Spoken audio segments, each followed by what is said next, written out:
Yeah, and perhaps I can address what we've done and to address some of those issues as well. So I'm going to talk about a clinical study that we are just starting about 9 months ago now, but still relatively early stages. I'm a basic scientist, and I'm working with clinicians on this, and so it's been interesting also having those two parts and seeing how we can work together. So I wanted to talk about sort of why we were doing this and then get into what we're doing and what we've found so far. So talking to the converted here, but some of the evidence for why we're doing this is retrospective studies, as Jennifer mentioned, that show that people who are using beta blockers tend to do much better when they're diagnosed with cancer than those who don't. And so this is study data from a paper that we published earlier this year that shows reduced lymph node metastasis in patients taking beta blockers, reflected in reduced overall distant metastasis. But interestingly, no difference in primary tumour recurrence, suggesting that some of the protective effect in patients also seems to be around metastasis. And you've seen these results a few times today. So if it's acting through metastasis, then we hypothesize that the beta blockers might be acting on the tumour microenvironment by blocking catecholamines. And these are results that you've seen from Jennifer and a few other people from some of my earlier work, showing that beta blockers don't seem to have much of an effect on primary tumour recurrence, or primary tumour growth, but what we do see is increased metastasis in stress mice and a reduction in those that we treat with beta blockers. So I wanted to just spend a moment, because we are at such an early stage of the clinical trial, just talking a little bit about why we wanted to use beta blockers in this population. So what is it that we think stress is doing? So we know that tumour cells have beta-adrenoreceptors on them and that they can respond to catecholamines that are present in the tumour microenvironment. And so Cindy Pon, a postdoc of mine, was really interested in probing the pharmacology of this, and through an elegant series of pharmacological studies, found that actually signalling downstream of the beta-adrenoreceptors in tumour cells was quite similar to other non-malignant cell types, with probably one pronounced difference. What she found was that you get this sort of standard signalling through G protein-coupled receptors, activation of adenylate cyclase, and accumulation of cyclic AMP. But what she also found was this feed-forward loop where increased cyclic AMP in the cells increases calcium accumulation, which feeds back, and you get more cyclic AMP. And so you get this big amplification loop happening in the tumour cells, allowing them to respond quite strongly to the signal. And what she found that was that this wasn't associated with increased proliferation in these cells, but rather was associated with increased invasion. Sarah Creed, another postdoc, was interested in how this was actually happening. How was this adrenergic signaling driving tumour cell invasion? And so tumour cells have these subcellular structures called invatopodia, which are where the cell localizes actin, and then it can localize proteases at the ends of the actin feet. And we can look at this in the lab by tagging the actin with a fluorescent marker, and so that's what you see here. This is a green fluorescent protein attached to actin in a live cell. And you can see these little circles, a little puncta where it's accumulating the actin. And you can see that that's degrading the basement membrane. So this is the second image is the matrix directly underneath the cell. You can see the dark patches where it's degraded the red matrix. And we can zoom in on that and actually count the number of these invatopodia as a measure of how invasive that cell is. And what Sarah found was that when she exposed the tumour cells to stress neurotransmitter, she saw an increase in the number of invatopodia per cell and could block this when she exposed the cells to beta blockers. So what does this do to the cells? Well, this is a cell sitting in three-dimensional collagen, and you can see it's putting out some processes into its environment. This is a cell that's seen a stress neurotransmitter. So all of a sudden, those processes are far greater. This is without any chemoattractant, but you can imagine if there was a chemoattractant sending a signal from one side, all of a sudden that cell is much more active and can head off in that direction. If we pre-treat the cells with beta blocker, then they pretty much look like control cells again. So it really reduces the extent of the processes and the extent of invasion that we see with those cells. So stress is making the tumour cells more invasive, and beta blocker is stopping that. This works beautifully on the laptop, and it's not going to work here. We tested it so many times. This is an image which is supposed to show, it's an animation, it's supposed to show the tumour cells leaving the mammary fat pattern and moving through the body. The point is that it's not just, stress is not just acting on the tumour cells, and neither are beta blockers. It's also acting on the network around it, the vasculature that provides pathways of escape. I'm really going to hope the other videos work. Okay, so what we've also done is looked at how stress and how beta blockers can affect that environment, and so we're looking at the vasculature that is within the tumours. So what we're looking at here is a mammary tumour that we've taken out of a mouse, and we've sectioned through it and looked and stained that for lymphatic vasculature, and so that's shown here in green. And so each of these is just a representative section from part of a tumour from a control mouse or a stressed mouse. And what you can see is that the extent of lymphatic vasculature within those tumours is much greater. So that's here within the primary mammary tumour, which is in the fourth mammary fat pad. So that suggests your tumour cell is more invasive, there's more vasculature within the tumour that it can get into. We know that that's not where the vasculature stops. So it starts in the tumour, and then there are collector vessels which run from the tumour up to the draining lymph nodes. And we can actually look to see what's going on in those draining lymph nodes. So we had published some work previously showing that inflammation regulates the diameter of these collector vessels. And what we found is that with stress, we see a significant dilation of those collector vessels, so they're getting wider. And if any of you have done any plumbing, you'll know that if you have a bigger pipe, then there's the potential to have more flow through it. So what we did was developed a technique where we can do surgery on the mice, they're still alive, and we can inject fluorescent nanoparticles into the tumour or the lymph node that's down here, and look at their flow up to an additional, up to the axillary lymph node, which is a draining lymph node. And then we can use this technique, which is 2-photon microscopy, to actually track the flow of particles in the live animal. This one works, awesome. And so what we can see is we can actually track how fast particles are moving through these collector vessels that drain the primary tumour. And so what we can see is that we've circled particular particles down here. You can see that the one in the stressed animal is moving much faster than the ones in the control animal. So these aren't tumour cells, but the idea would be that if you're a tumour cell rather than a particle, you're also going to get carried away much faster and seed metastases much more rapidly. And that's what we saw. I'm sorry, this is not going to work either. So what we also did was, what you're looking at here is the outside of a mouse. This is the skin here. This is the blood vessel that runs from the primary tumour up to the axillary lymph node, and we've injected those green nanoparticles into the lymph node, and they're flowing through the collector vessel. In that particular mouse, the primary tumour was tagged with red fluorescent protein. And so what you're seeing is tumour cells that have escaped from the primary tumour down in the fourth mammary fat pad and have spontaneously metastasized, spontaneously moved into the lymphatic vasculature and are escaping up towards the axillary lymph node. So lots of evidence in live animals that stress can accelerate the rate of tumour cells moving out of the primary tumour and moving to distant sites.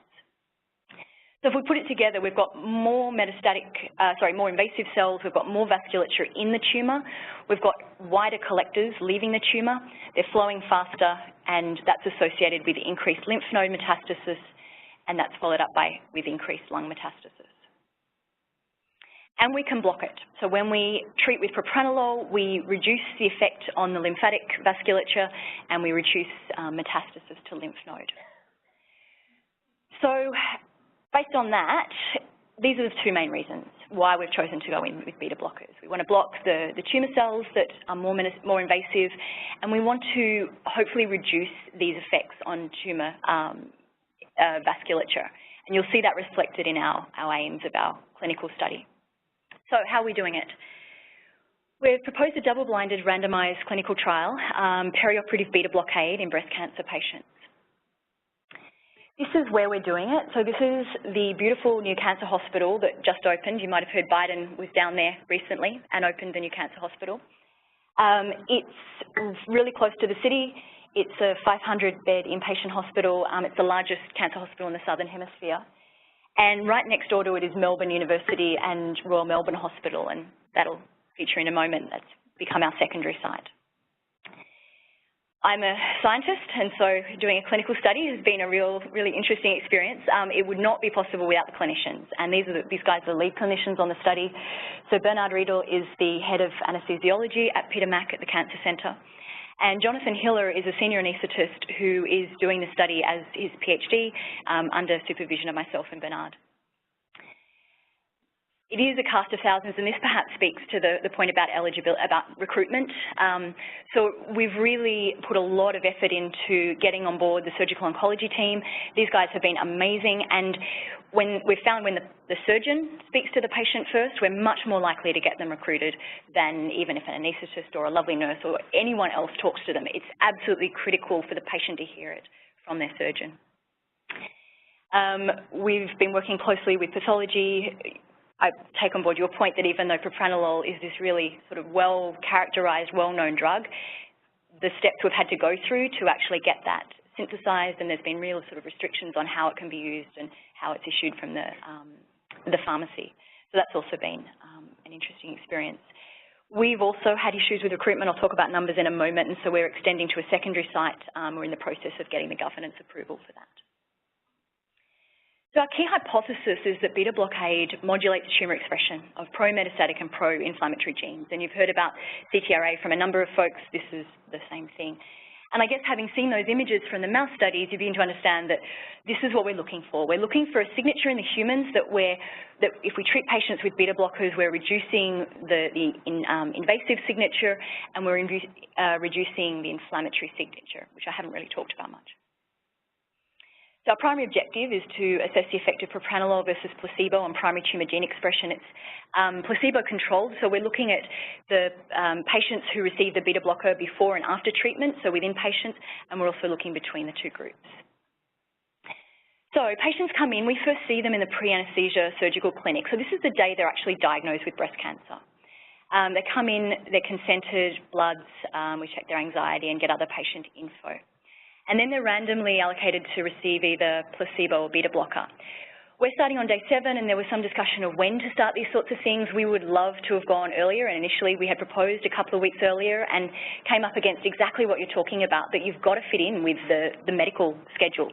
And so there's no way the surgeons are going to delay surgery, and so really 7 days before surgery was pushing it. In Australia, most of them come in, they're having surgery within a week, and then they get adjuvant chemo, although that is starting to shift, which has been also a challenge.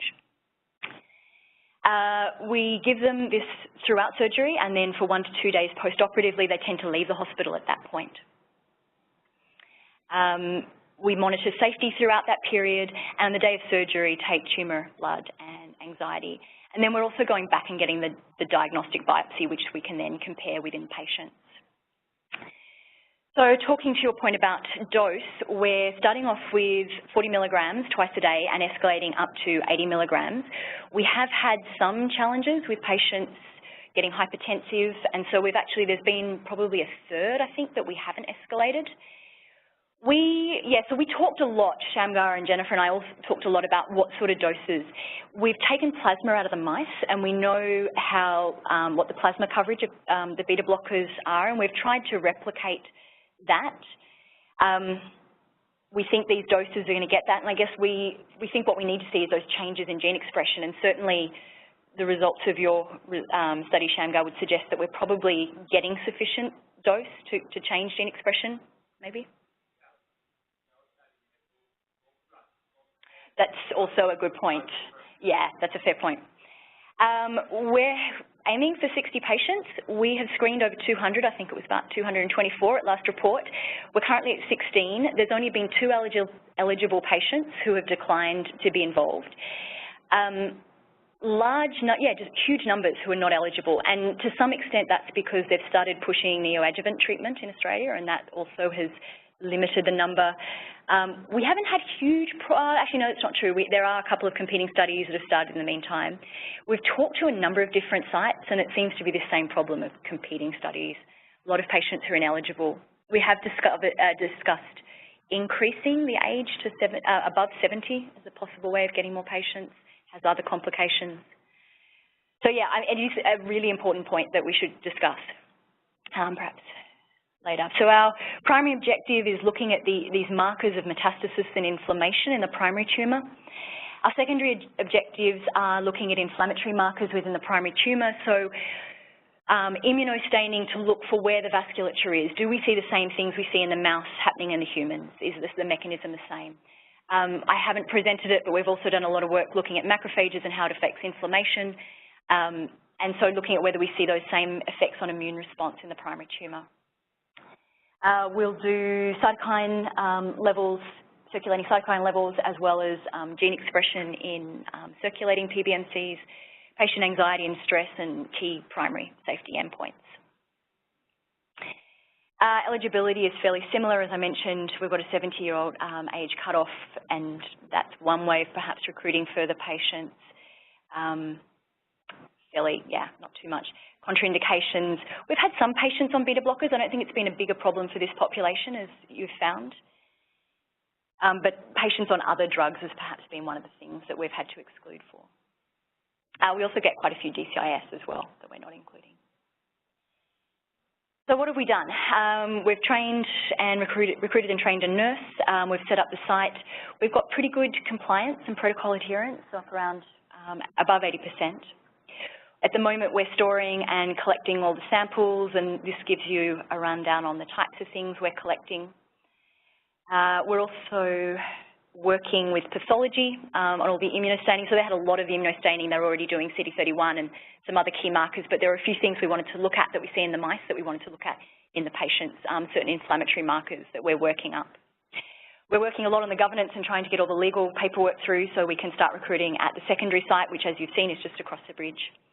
And we're also looking at alternate clinics to see where we can increase the numbers. Let's see whether this works. No, I'm sorry, this didn't work. So the national broadcaster did a short documentary on us, which has been helping enormously, one way to help with the recruitment. And this was a video of a patient who very, very graciously agreed to appear on national television as part of this, talking about the study. And she just talks in this video about her experience and how actually it was a really positive experience. And she was happy to give back in that way, which maybe talks to some of your comments about giving back.